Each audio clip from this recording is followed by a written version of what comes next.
Next, we'll have the Just Culture panel. Please join me to welcome Adam Jones as the moderator for the panel, Martin Iba from Riyadh Air, Michael Elmer from SGS, Suleiman Al-Tareef, who's a safety expert in Al-Tanfidi, and also Shankar from Airbus. The mic and the floor is yours, Adam. Thank you. Please join us, gentlemen.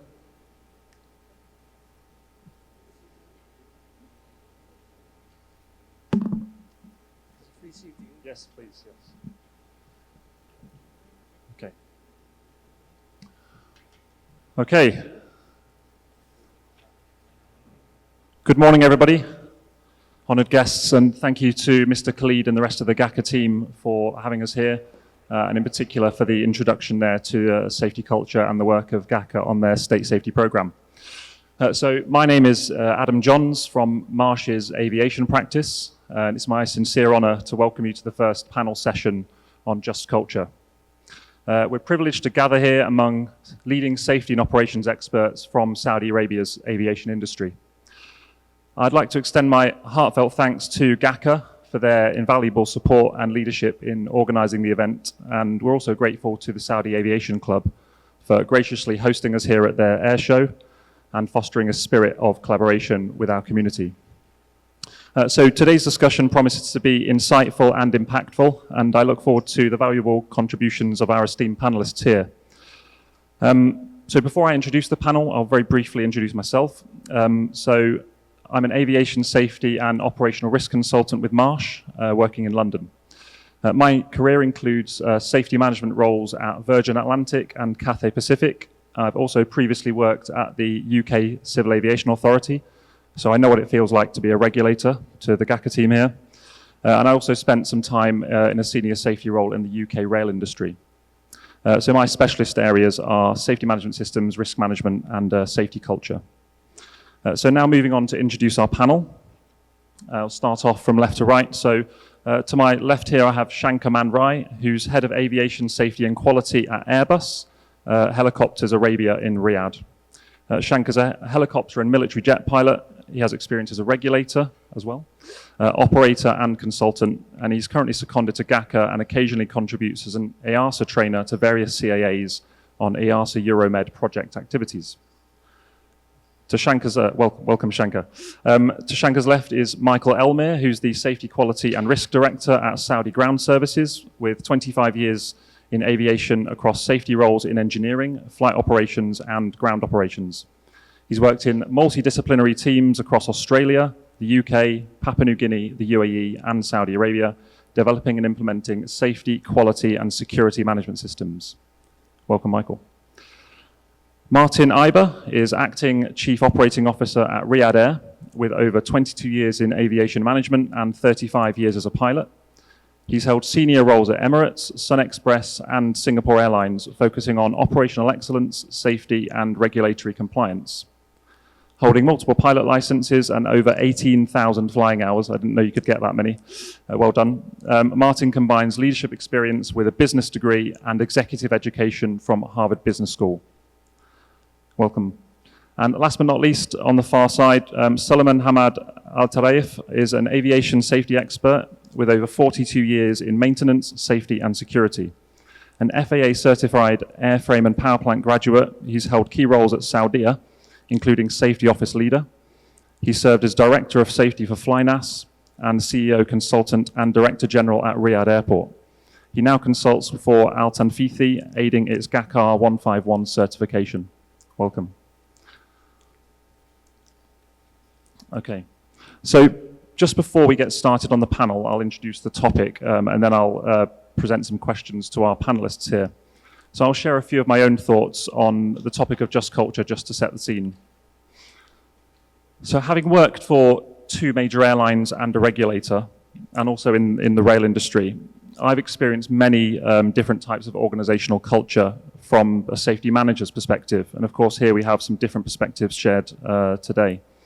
I've also been involved in culture transformation projects directly relating to creating and sustaining a just culture. So, as I'm sure you're all aware, and was mentioned briefly by Mr. Khalid, A just culture is fundamental to success in aviation safety and a core foundation of a strong safety culture. My experience has taught me that just culture is so much bigger and more important than simply a culpability flowchart that we use after an incident. A just culture is about cultivating an atmosphere of trust and positive accountability where people feel it's safe to share safety critical information without fear of a punitive response. Flowcharts can be valuable in ensuring a just, fair response by standardizing the treatment of individuals involved in safety-related events. With that in mind, I'd like to draw your attention to this quote from Professor James Reason, who I'm sure many of you are familiar with his work. And this comes from his seminal 1997 book, Managing the Risks of Organizational Accidents, where he says, and I'll say this for the benefit of the panel who can't see it, a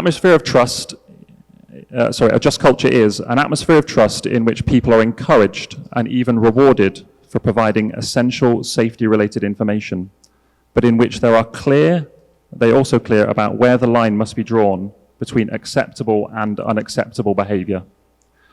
So with that framing set, I'd now like to invite our panelists to share their perspectives on the topic, which is discuss how just culture is preserved and propagated in different organizations and how leadership commitment and reporting systems can work together to manage risk. So my first question, and we'll work down the line, is a general question for all of you.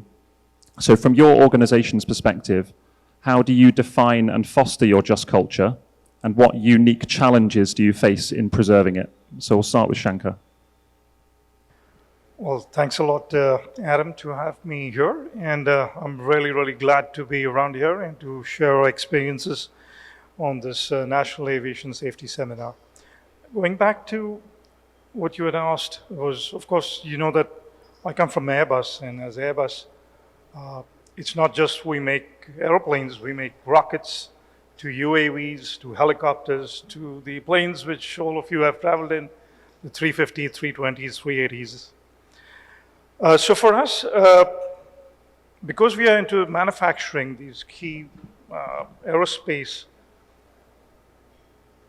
product as an aeroplane or a helicopter, safety is very, very critical to us. And on this part, because we are in the business of building planes and making them fly safely, we do believe that things can be done and produced only safely if we have a culture wherein people can open up and speak. And this is all about what we call as just culture.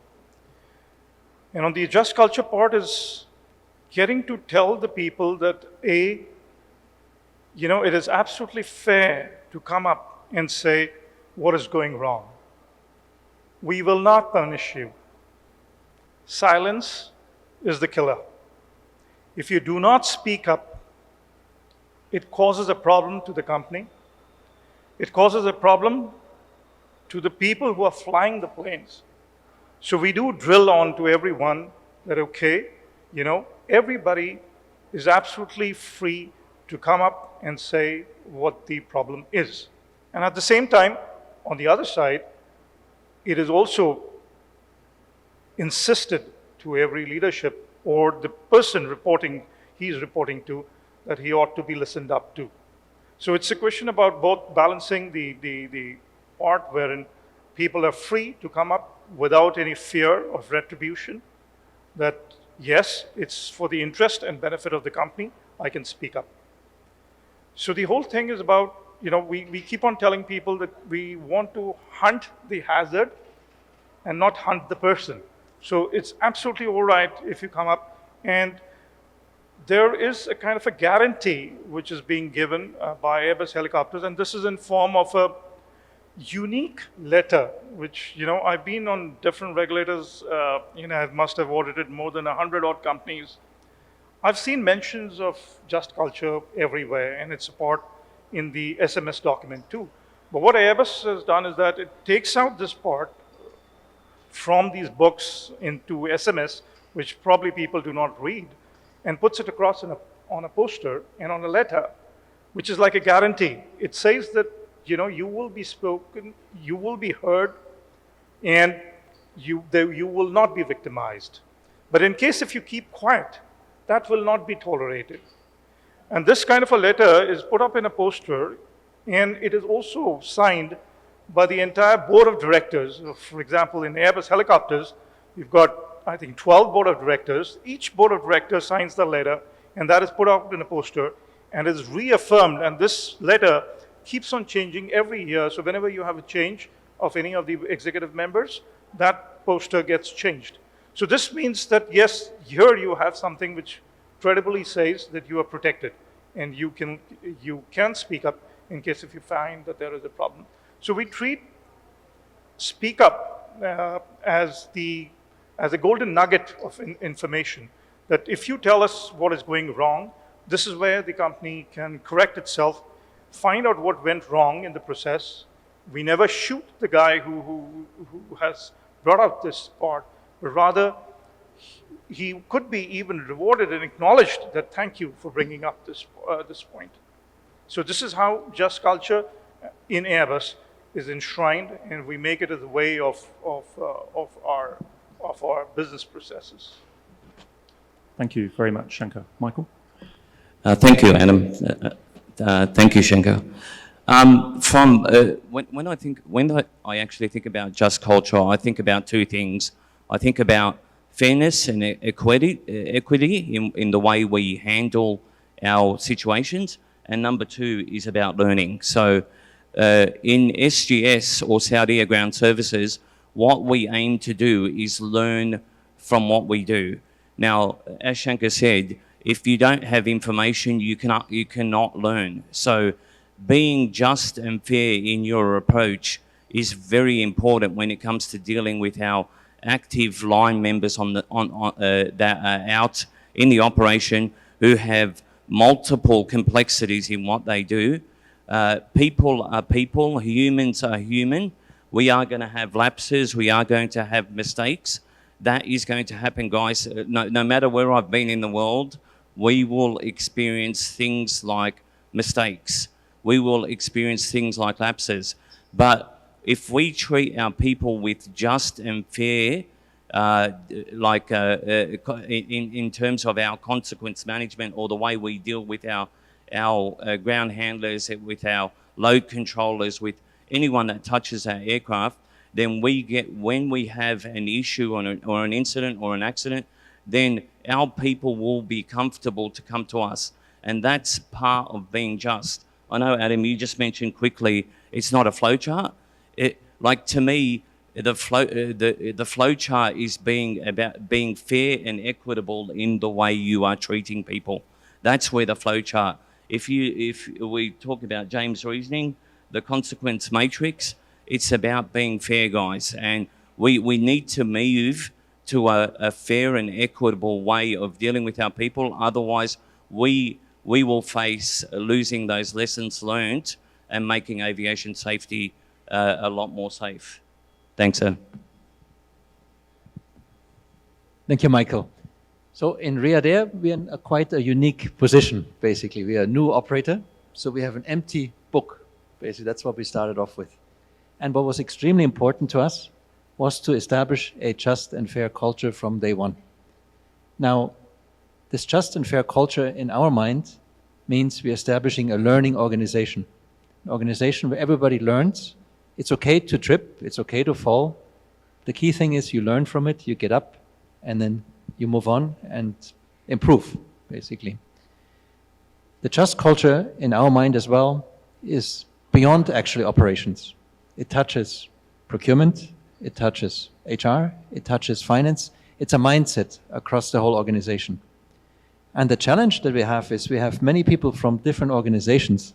They came and joined us, all with their own mindset, their own view of what a just and fair culture is.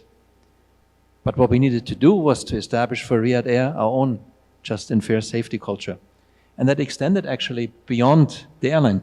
It went into our service providers, SGS, our partners, RAC, engineering, safety basically, partner, other airlines, OEMs, and it continues and it continues. Now, are we going to get it right from day one? Probably not, because part of the safe and just culture is basically to learn from it and to evolve. And in our mind, it has to be very, very easy for people to be able to report events. So it shouldn't be complicated. It should be fair, basically. It's okay to make mistakes, but we need to learn and we need to train and we need to develop.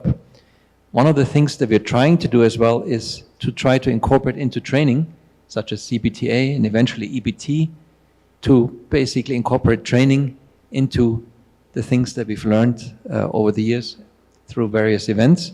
And we want to extend that training not only to flight ops, but we want to go into ground ops, engineering, dispatching, and all of the other areas. And that's where, in our mind, building a just and fair culture from day one is extremely important, where people are able to speak up and are able to share.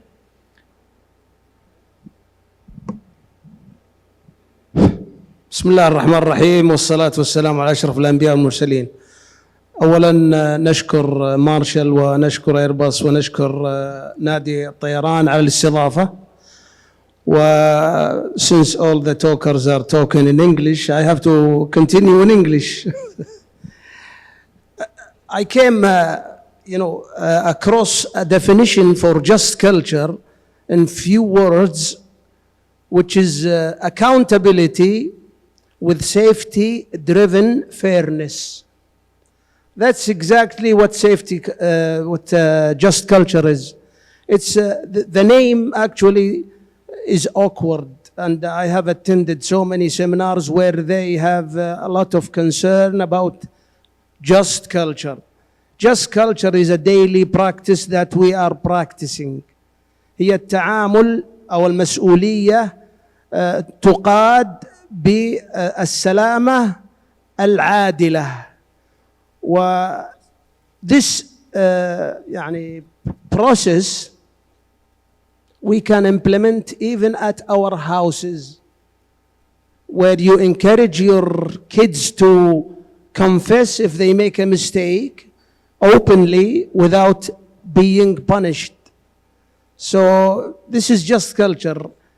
Accountability with safety-driven fairness. That's all I could say. Well, thank you very much, Suleiman, for summarising that so wonderfully. And I'll actually ask you to keep the mic, if you don't mind handing it back. Maybe you guys can share one, and you guys can share one.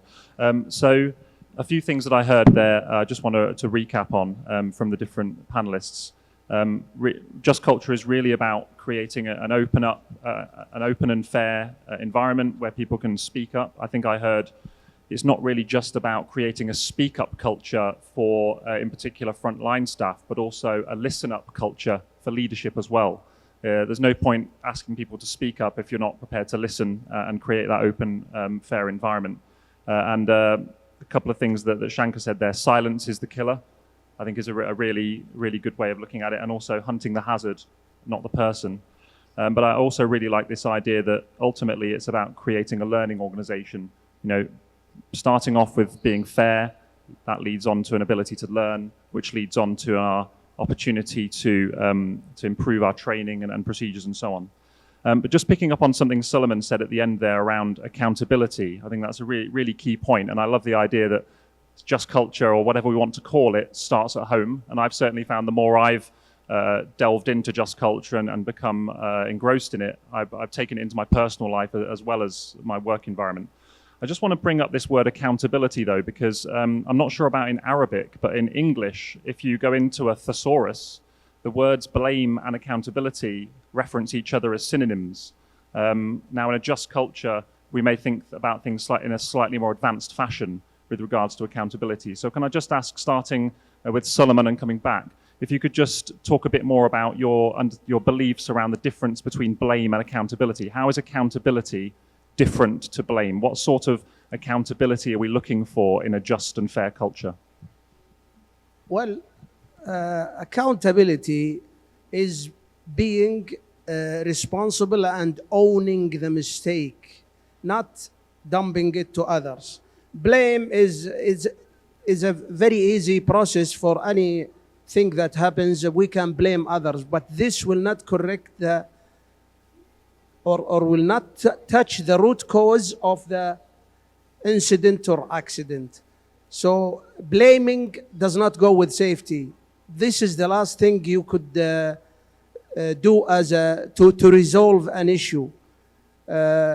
If you go to Annex 13, in the introduction, it says this report is not to abortion blame on anybody rather than finding the root cause of the accident in order to prevent from happening again. So blame has no place in safety culture. In just culture, we own the mistake, we put the corrective action, and we avoid blaming whoever makes the mistake, so for others to feel relaxed as well, to confess that they have made a mistake. So blame should not be in practice in any organization.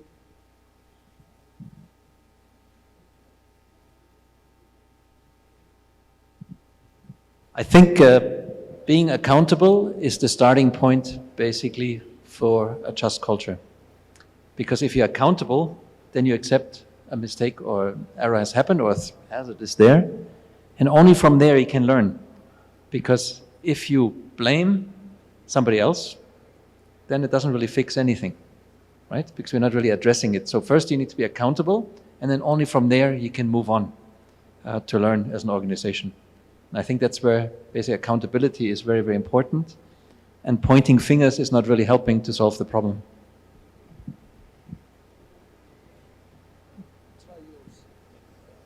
Thank you, Martin. I think for me as well, like the initial two panelists, I think the point around non-punitive reporting and then just culture. You know, about 10 or 15 years ago, we used to bring the person in and we would only interview that person at the sharp end. And I think now, as an aviation community, we have moved beyond there. So, just is not about you know, punishing for people for slips, mistakes, lapses. It's about also having that accountability when something goes wrong. If you've followed the rules, if you have done what you can to make sure that you've followed your rules, you have done what the process has asked you to, and then you're on a tight timeline, you might have done something to assist the organisation. We need to have a look at those things individually and say, okay, guys, now, you know, like, come forward and say that you're accountable, but also as an organisation, what are the systemic issues that we've identified and how can we fix those? And so we need to move from an accountability to a point where we're saying, okay, this is a just and fair culture. Let's go through the process, make sure we investigate, and then act appropriately following that investigation.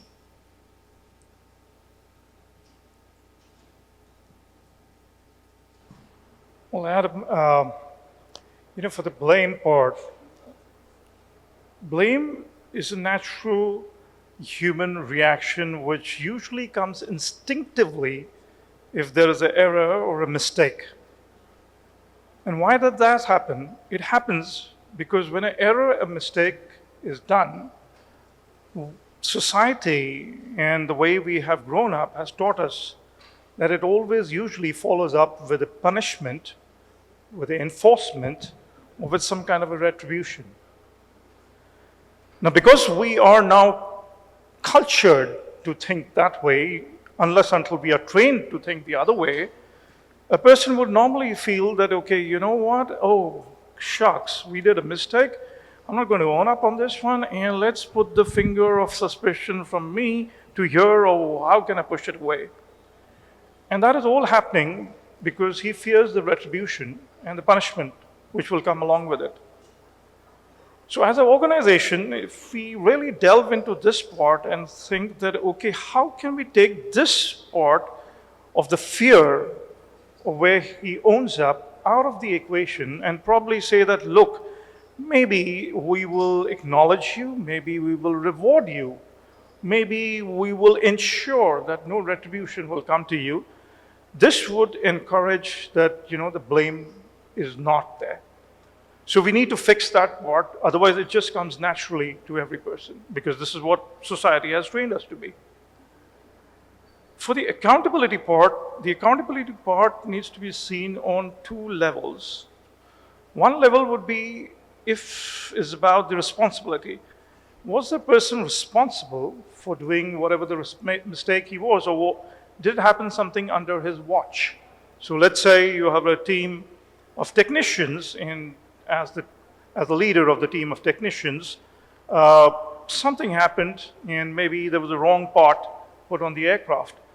Then yes, if that thing happened under my watch as the team leader of the technicians, yes, one can say I am responsible.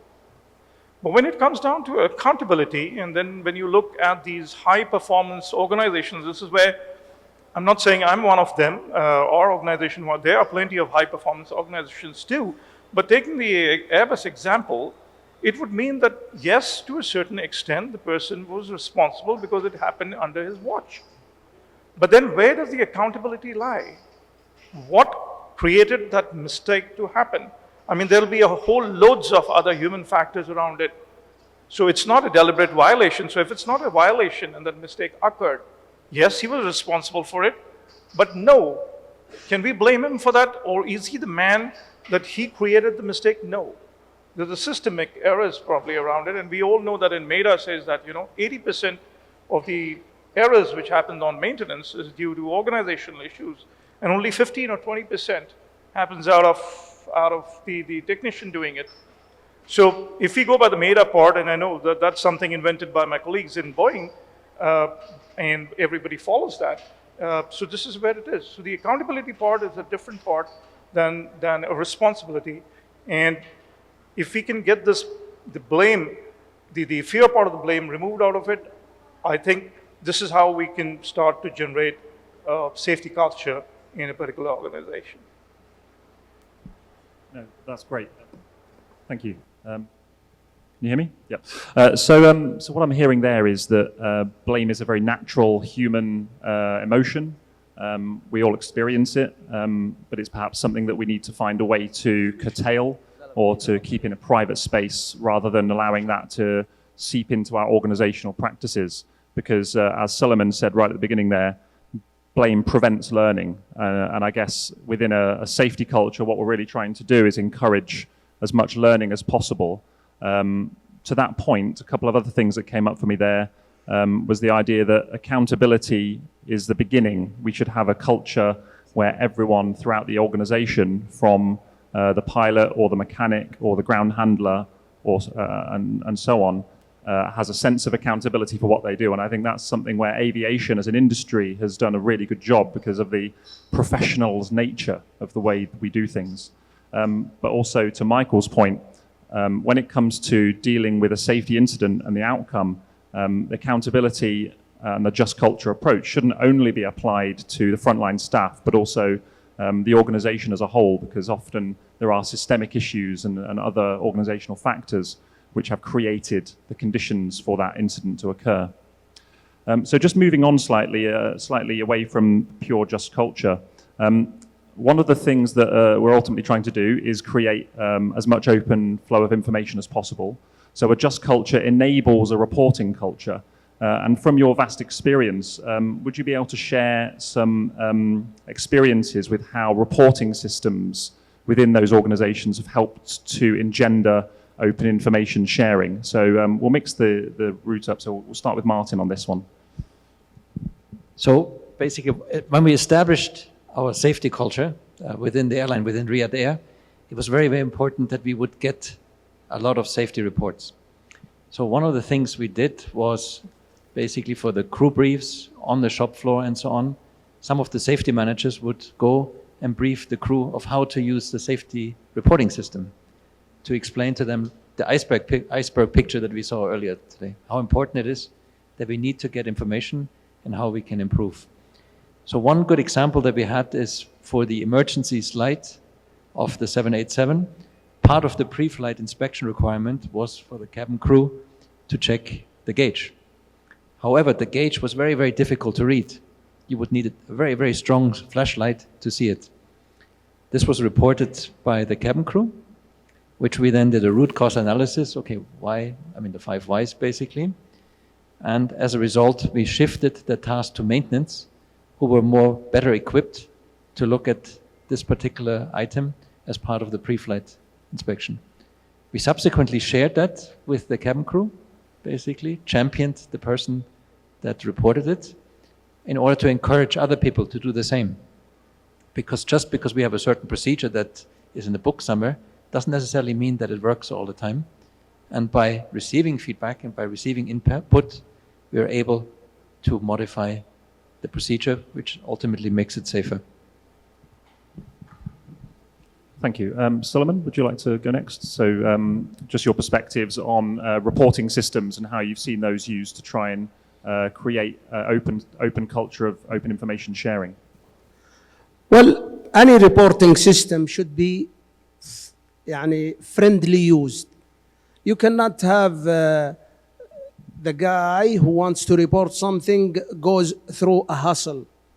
Now the automation has made it easy for everybody, where you can have a barcode where you scan and you just fill quickly and report things. I have seen a machine that you talk to it and then your report is logged. So the easier the reporting is, it will encourage your staff to report more. Having regular meetings as well, open channel, giving incentive for people or department who reports things. We tend in the aviation think that the company that has many reports is a very bad company, where it's the opposite. The more reports, that means the open area for staff to report things. And this is what we are seeking. Let your staff be open to report any safety hazard where it may lead to an accident. So there are several ways in reporting, and the management should encourage people and should not punish or should adapt the non-punitive policy as it says, non-punitive. So encouraging your staff to report things is an ideal way of dealing with the safety culture. Thank you. For I think SGS, we have, and I think the Kingdom of Saudi Arabia, which is another positive to Saudi Arabia, is the fact that we have really good regulations around ground handling for us as part of our day-to-day activity. So with the regulator promoting open reporting, promoting part of the GACA 151 and part of the GACA SMS and the GACA Part 4, which is the reporting system, it really mandates exactly what you need to report, and it gives us a clear understanding of what we need to report and then how that is mandated across each of the operations. So from our point of view, that has really supported in our way of making sure that people report. The other thing is, I think one of the panelists mentioned, is just making it accessible. Like our hazard, we receive near on 200 hazard reports a week, and we give people a barcode. They go in. It takes them about 1.5 minutes to put a hazard report in. We get every hazard report. We feed it back. We ensure the hazard's been looked at, and then it's reported back to the operations weekly. So I think the importance of reporting, but reporting the outcomes and having a practical system that allows you to do that, mandated by the regulations, and having an open and sharing regulator that wants that as part of your learnings. I think that's the key importance to make a good reporting system as well.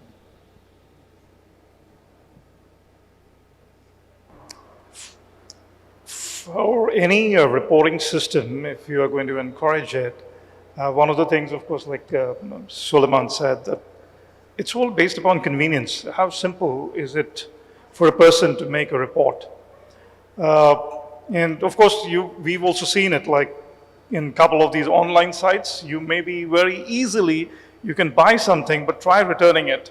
I mean, he'll tell you to fill up this form, then he'll say, why you have to do it, what is this thing, blah, blah, blah. And it'll be numerous clicks and numerous typewriting, why you need to return this stuff, and then finally when you have to return it, again, you'll have to tear your head. Now, if you have to encourage reporting, and if you have to say that, okay, people, I want to listen to you, and you are the golden nuggets of information, then it's very critical that companies also look into the systems as to how, and the means, as how a person can report incident or issue that he has observed.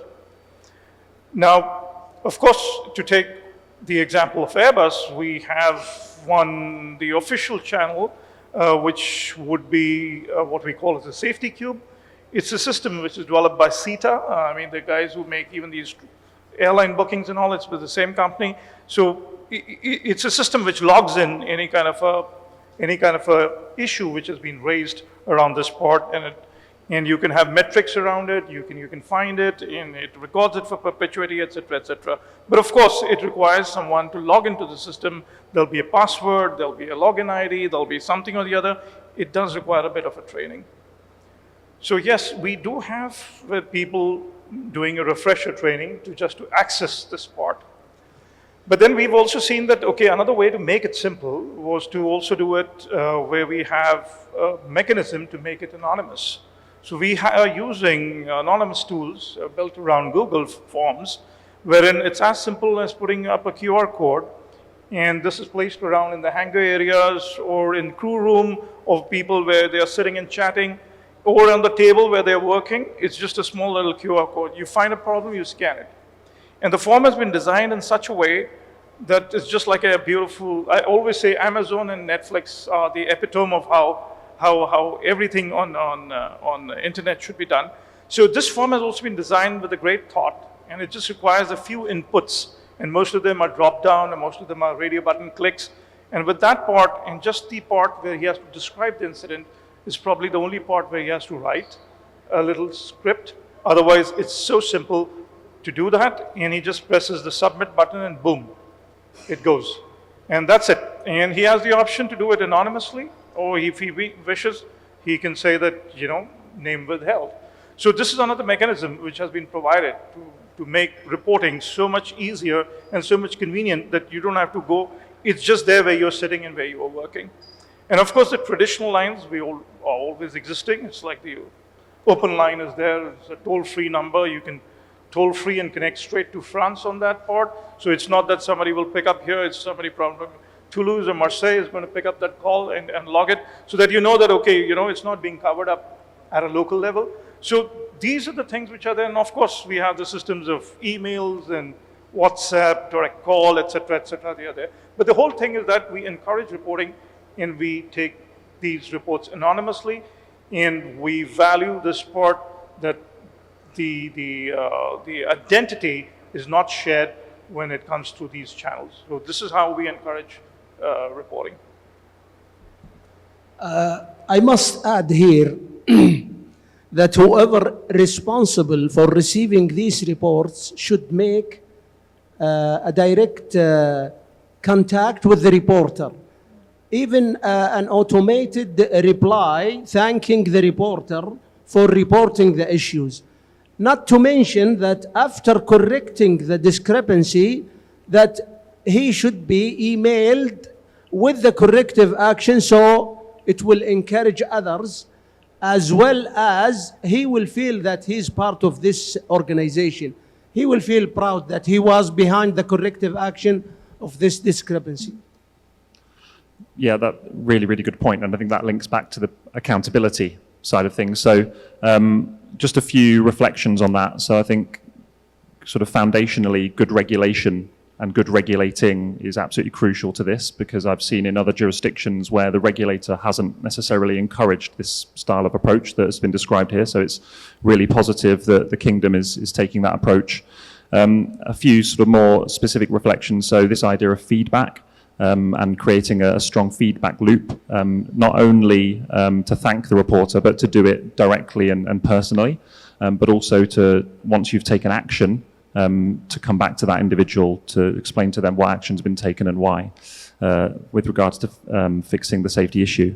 A lot of talk there about reporting systems needing to be friendly to use, utilizing as much automation as we possibly can, making it very much like the personal technology we all use on our phones around Amazon and Netflix and other services, and also having multiple pathways to report. So it's not just a phone-based QR code or app, that maybe we need some more, a variety of reporting methods. And then just finally, a point around the need to make systems either confidential or anonymous, as well as the open reporting system, so that we really encourage as much reporting as possible. And then actually just one final thing, which I think Solomon said, which is more reports are better. And I think that's, for some organizations, is maybe slightly counterintuitive. Of course, we don't want more high severity reports, but when we're talking about hazard reports and near-miss reports, more should be seen as better, and we should be encouraging reporting. So more shouldn't get you a red traffic light, it should get you a green traffic light, but it's something to dig into. So just moving on to one of our, maybe you have time for a couple more questions.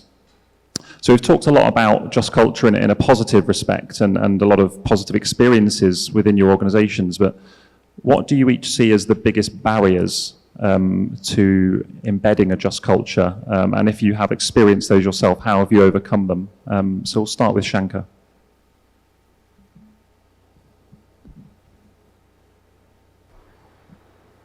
I think one of the biggest barrier for Just Culture, which I can perceive, is this, getting a person to get away from whatever he has been brought up with, that if you report something, a punishment would follow or investigation would follow.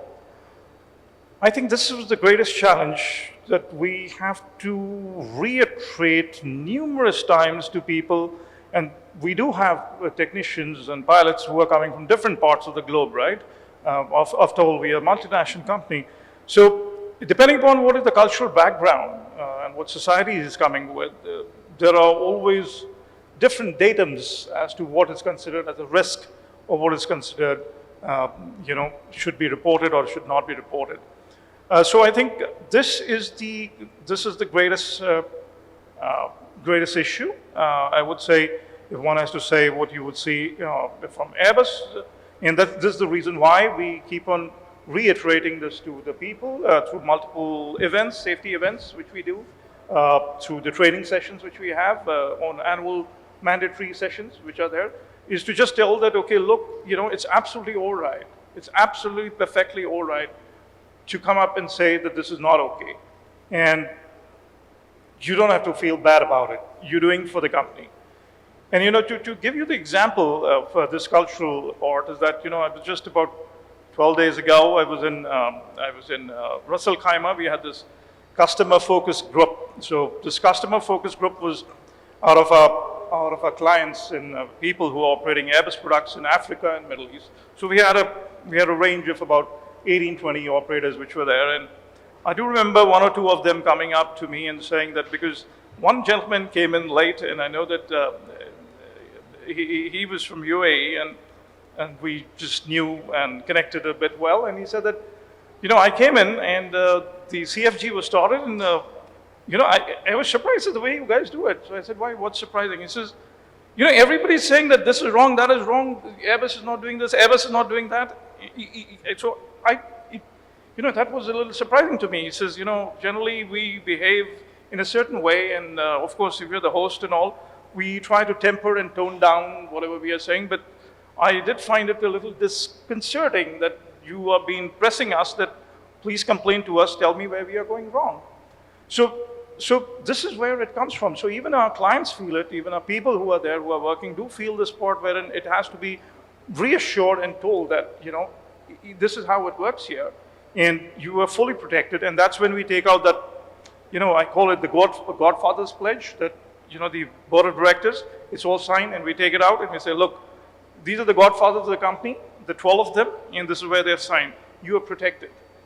You are protected. So this is where I feel that, to get this acceptance of new hires who are coming in and people coming from different backgrounds, to accept this part that this is perfectly normal and legitimate in this company, I think that's the challenge I see. Thank you, Shane. I think, firstly, I want to preface what I say because, on-time performance, like everyone in this room who is in aviation will talk about on-time performance. But what I want to preface with is the perception of on-time performance, the perception that I, on the ramp, have to drive 1,000,000 miles an hour to do what I need to do. We recently had, we went through an activity in Saudi Ground Services where we fitted vehicle tracking management systems to our vehicles. And so we, across our 29 airports, we basically said, within 5% of the tolerance of the speed limit is not acceptable. So we tracked our vehicles. We did an exceptions report through to the CEO. We went from 43 overspeeds a day to 0, okay? We achieved 0. You know what? Our on-time performance did not change. It was still above 99%. So this perception of on-time performance and the need for people to take shortcuts, for sometimes the airline reps even pushing people to do the wrong procedure, I think is a bit of a fallacy. And I've been in many airports where people say, oh, no, we need to get the aircraft out on time. That is why we have planning. That's why we have procedures. That's why we have systems. That's why we have processes. Because the way we calculate what we're doing is based on our performance. And this false perception of the fact that I have to take shortcuts and do things is what can kill a just culture, because people are pushing people to do the wrong things, and that should never happen. And it's a false perception, because we can do it. We can do the on-time performance and hit 99% and follow the rules and regulations and drive safely and still achieve a 99% target. So for me, that's that false perception. I agree with you, Michael, on this one. Basically, safety and commercial success of an airline goes hand in hand. So basically being safe and a successful organization is basically joint. And I think quite often there's a misconception that the two basically don't match with each other. I think one of the big barriers around the just culture is outside influence and pressure, such as on-time performance, such as something happened, what have you done? And we just need to resist basically overreacting or doing a knee-jerk reaction to something that's happened. And that basically there's a lot of pressure from the outside, because actions speak louder than words. And what I mean with that one is we can have all the posters that we want. We can say all the different things that we want to say. But if we don't deliver by our actions, people are not going to believe in the just culture. So that's where it's very, very important in my mind. Well, I go back to the reporter himself. You don't want him to leave, to believe that he is ignored. You have to take it seriously, encourage others to report as well, and give him feedback as well when he reports. This not will encourage him to report more, but rather to encourage others. As well as some organizations where they have established an award for the department that have the most reports, which encourage other departments as well and personnel to report things. And this to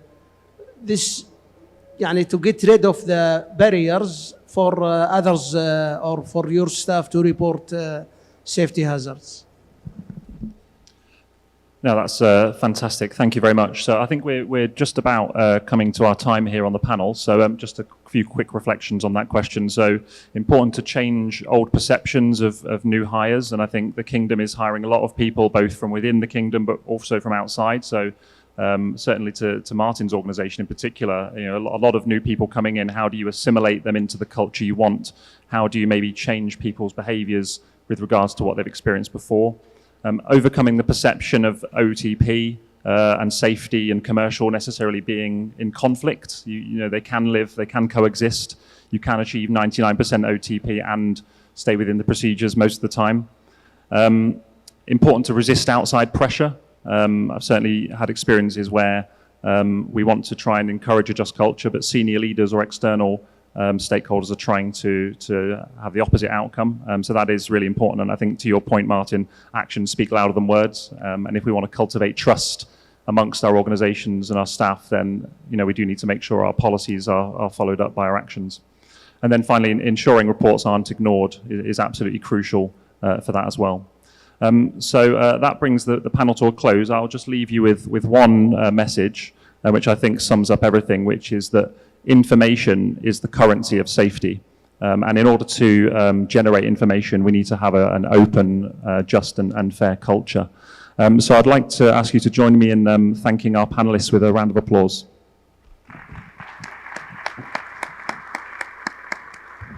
Thank you very much. Thank you. Thank you, Adam.